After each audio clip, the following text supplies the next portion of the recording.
Hi all, this is Anjali और इस video में हम करेंगे how to create 2D arrays in Python using numpy and how can you perform indexing with that, and we will be working with shape and reshape feature of arrays. So ये topics हम करेंगे इस video में, so watch till the end so that you cover each and every topic and you understand with examples कि उनको हम किस तरह से यूज़ करते हैं Python में. Before I start with the topic, if you are visiting the channel for the first time, so do subscribe it now क्योंकि यहाँ पर आपको मिलेंगी videos for class 11th 12th IP computer science as well as all computer related subjects if you are a BCA or a BTech student or even BSc. So all computer related doubts you can get solved over here. So do subscribe, it's for free, and keep the notification bell on. Okay, now let's start with the thing. The first thing I have to do is obviously import NumPy, so I've imported that. उसके बाद ये library हमने अपने programme में import कर ली. अब हम इस लाइब्रेरी के अंदर डिफाइंड ऑपरेशंस को यहाँ यूज़ कर सकते हैं. तो सबसे पहला काम है आपका एरे बनाना. ठीक है, सो आप यहाँ पर एरे क्रिएट करते हो. एरे कैसे क्रिएट करते हो? You write a is equal to and then you have to create an array. तो आप जब एरे क्रिएट करते हो तो हम अरेंज से भी क्रिएट कर सकते हैं या हम फिक्स सेट ऑफ वैल्यूज़ भी लिख सकते हैं. Otherwise we can just write np.array and I can get an array with the help of lists. तो यहाँ पर मैंने क्या लिखा? np.array. I want to create a 2D array. अगर मैं 1D बनाना चाहती हूँ तो I can just give values like this. ये मैंने values दी. ये जो array है ये 1 dimensional array है. अगर मैं इसको print करूँगी तो ये चारों numbers को print कर देगा जिसके अंदर 8, 9, 12 और 15 है. ठीक है, so this is 1D array. But if you want to turn it to a 2D array, so I put a square bracket here and I put a square bracket here. जैसे हमने 11th में किया था nesting of list. So list के अंदर list है. सो list के अंदर लिस्ट है मतलब यहाँ पे भी आपको एक लिस्ट देनी पड़ेगी और यहाँ पे भी ऐसा. So this is one complete list. उसके अंदर फर्स्ट रो ये है, सेकेंड रो ये है. सो फर्स्ट रो में आएगा 8 and 9, सेकेंड रो में आएगा 12 and 15. If I run this I get this. देख रहे हो आप, 8, 9, 12, 15 आ गया. देन हमारे पास एक एट्रीब्यूट होता है जिसका नाम होता है शेप. सो अगर आप यहाँ पर a डॉट शेप लिख के प्रिंट करोगे सो यू गेट 2, 2 प्रिंटेड है. दैट मीन्स यहाँ पे 2 रोज हैं और 2 कॉलम्स हैं. अगर मैं यहाँ पे एक एरे क्रिएट करती हूँ with the help of arrange, मैंने लिखा np.arrange एंड आई राइट 9 है. तो इससे क्या होगा? 9 नंबर्स का एरे बन जाएगा जिसके अंदर 0 से लेकर 8 तक के नंबर्स आएंगे. राइट, ये हम पहले कर चुके हैं. सो जब मैं इसको शो करूँगी वो ऐसे लिखेगा 0, 1, 2, 3, 4, 5, 6, 7, 8 क्योंकि रेंज कभी भी लास्ट नंबर को नहीं लेता है. देन आप इसकी शेप प्रिंट करना चाहते हो तो क्या करेंगे? शेप प्रिंट करने के लिए b डॉट शेप लिख देंगे. फाइन, मैंने प्रिंट किया तो इसने प्रिंट किया 9 comma. So 9 values are there, single dimension है ये. वी हैव दिस फंक्शन, ये यहाँ पे हाईलाइट करके दिखा रहा है, रीशेप. अब शेप का पर्पस होता है, शेप प्रॉपर्टी है जो ये बताती है कि जो एरे आपके पास है उसकी शेप क्या है. तो मुझे एक एग्जिस्टिंग एरे की शेप देखनी है तो वो मैं यूज़ कर सकती हूँ शेप की हेल्प से. बट हमारे पास एक फंक्शन है जिसका नाम है रीशेप, जिसकी हेल्प से आप एक एग्जिस्टिंग एरे की शेप को बदल भी सकते हो. ठीक है, मैंने जब बनाया तो अलग शेप थी, लेटर ऑन मैं चाहती हूँ कि नंबर्स वही रहें लेकिन एरे की शेप चेंज हो जाए. So if you want to keep the same numbers लेकिन आपको number of rows and columns change करने हैं तो वो पॉसिबल है with the help of reshape. So how would I write it? I write np.reshape. या आप np.reshape नहीं करना चाहते हो तो आप सीधे एरे का नाम भी लिख सकते हो लाइक b.reshape. और b.reshape को मैंने किया 3x3 में. ये ध्यान रखना है आपको कि अगर आप 3x3 दे रहे हो तो आपके ओरिजिनल एरे में 9 एलिमेंट्स ही होने चाहिए. ऐसा नहीं हो सकता कि मैं अपना सेट एलिमेंट्स मेरे पास है 12 और मैं यहाँ 3x3 दूँ. अगर आपका नंबर ऑफ एलिमेंट्स मैच नहीं करेगा तो एरर आ जाएगा. ठीक है, सो मेक श्योर कि जो ओरिजिनल एरे में नंबर्स हैं उन्हीं नंबर्स का मल्टीपल, जो इसका जो मल्टीपल है वो सेम होना चाहिए. सो 3 into 3 is 9. So same number of elements I should have. और अब मैं इसको प्रिंट करा के देखती हूँ कि क्या एरे क्रिएट हो रहा है. सो अगर हम इसको शो करते हैं तो आप ये देख रहे हो ओरिजिनल एरे क्या था? 0, 1, 2, 3, 4, 5, 7, 6, 8, 9 उसका शेप था. मैंने उसको कन्वर्ट करा दिया 3/3 में। जब मैंने उसे 3/3 में कन्वर्ट किया, so we get it like this. आप किसी भी शेप में कन्वर्ट कर सकते हो, बट हमेशा जैसे मैंने पहले बताया, ध्यान रखना है कि नंबर ऑफ एलिमेंट्स सेम होने चाहिए। जैसे अगर आप यहाँ पे क्रिएट करना चाहो d is equal to b dot reshape and I want कि 4 रोज 2 कॉलम्स हो जाए, तो अगर मैं ऐसा करना चाहूँगी, it won't allow you to do that, क्योंकि इसके लिए आपको 8 नंबर चाहिए। तो यहाँ पर एरर आ जाएगा, can not reshape array of size 9 into shape 4,2, वो पॉसिबल नहीं है। मान लो जैसे आपके पास होते 16 एलिमेंट्स यहाँ पे, ठीक है, और आप उसको यहाँ पे कर देते 4/4 में।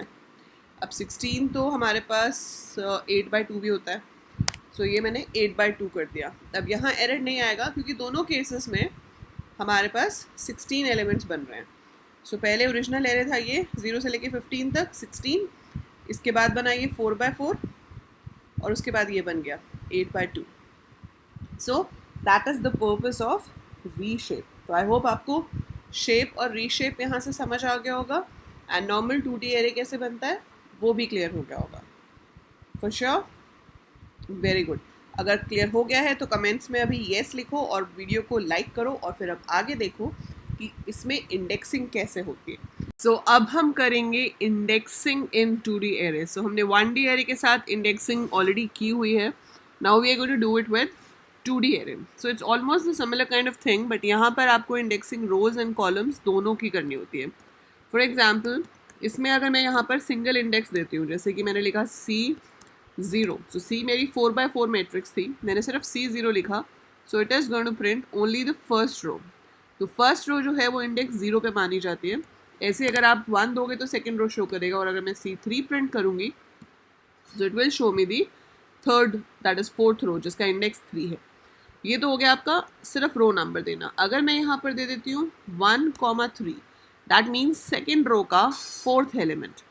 सो यहाँ पे 2 इंडेक्स दिए हमने, सेकेंड रो का फोर्थ एलिमेंट है 7, ये आप देख सकते हो, this is second row fourth element. So पहला नंबर बताता है रो नंबर कौन सा है, ये बताता है कॉलम नंबर कौन सा है।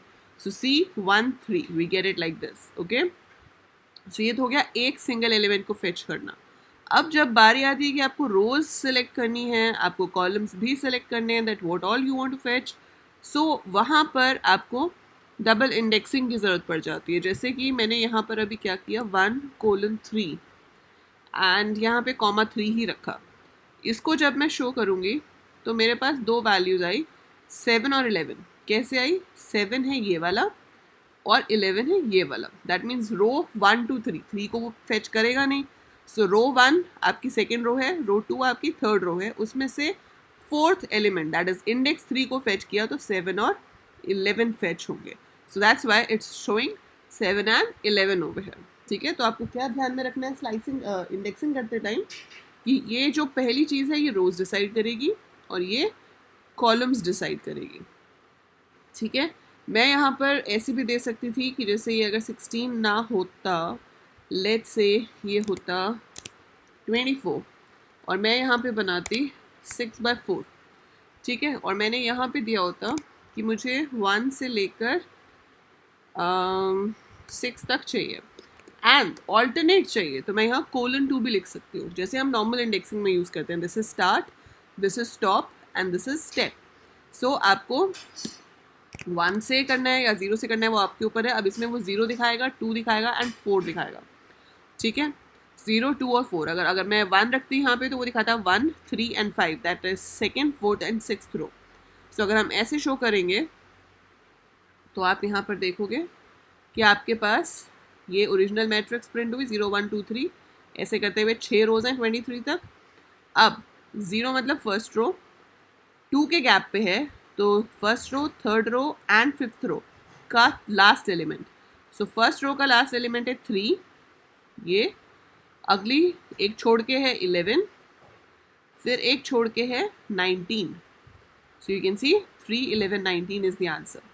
अगर मैंने इसको 1 से लिया होता तो जो रोज अभी छूट गई थी उनके नंबर्स आते, दैट इज 7 15 एंड 23। सो ये बहुत इंपॉर्टेंट है इंडेक्सिंग, क्योंकि एग्जाम में आपको जनरली कोड गिवन होगा और आपसे पूछा जाएगा कि इसका आउटपुट क्या है। So you have to accordingly write. So आपको पता होना चाहिए कि इन इंडेक्सेस का क्या मतलब है. ऐसे यहाँ पे ये है, मैं यहाँ पे 0:3 कर देती हूँ अगर, तो हमारे पास उन रोज के लिए 0 से लेकर 2 इंडेक्स तक की वैल्यूज प्रिंट होंगी. दैट इज 0, 1, 2 पे जो है 4, 5, 6, 0, 1, 2, 8, 9, 10 इस तरीके से. सो जो फर्स्ट 3 एलिमेंट्स हैं that would be displayed for the 3 selected rows. तो इस तरह से इंडेक्सिंग हो सकती है रोज एंड कॉलम्स की 2D एरेज के ऊपर भी, जैसे हम 1D एरे के साथ करते थे. बस फर्क इतना है कि 1D एरे में आप सिंगल के साथ देते थे, इसमें दोनों रोज और कॉलम्स को सेपरेटली हम इंडेक्स कर सकते हैं. So that's indexing. So इस वीडियो में हमने किया how to use shape, reshape and indexing a 2D array. Then later we'll be doing multiple operations on it. We'll be doing more operations on arrays, like what are the arithmetic operations performed, what are the trigonometric operation performed. So वो हम सब discuss करेंगे one by one in each of the videos. तब तक I hope आपको ये clear हुआ होगा. So just do this and ये वाली commands मैं यहाँ पे लिख रही हूँ 2-3. आप मुझे बताओगे कि अगर ये कमांड एग्जीक्यूट होती है तो what will be printed as a result. So if I am printing this and या fine these two only. So इन दोनों को लिखने से क्या आउटपुट आएगा वो आपको मुझे कमेंट्स में लिख के दिखाना है. Let's see who all gives the correct answer. That will show कि कौन सीरियसली पढ़ रहा है और कितने सीरियसली फॉलो कर रहा है. सो ये दोनों का आंसर लिखो so that I can check. And that's it for this video. Like करो वीडियो को, share the video with your classmates and do subscribe the channel. It's for free. By the time I upload more, keep watching, keep learning.